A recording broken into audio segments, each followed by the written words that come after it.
The floodwaters have receded and new light has been shed on the damage left behind from Sandy at Assateague. Trees down, debris littered on trails, parts of this pedestrian bridge completely gone, this beach shack uprooted. And in Chincoteague, it is simply too dangerous for park officials to know the extent of damages. The parking there is at the very least 95% destroyed. We are taking it step by step. There's a lot we don't know yet about what type of repair we have to do. But what we do know is that North Ocean Beach parking lot is the only area safe for visitation.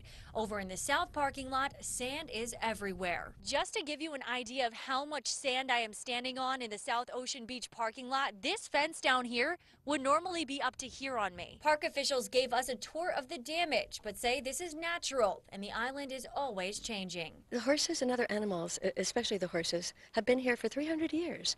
And not only have they survived during that period of time, but they've thrived. Jen Falsetti, WMDT 47 News.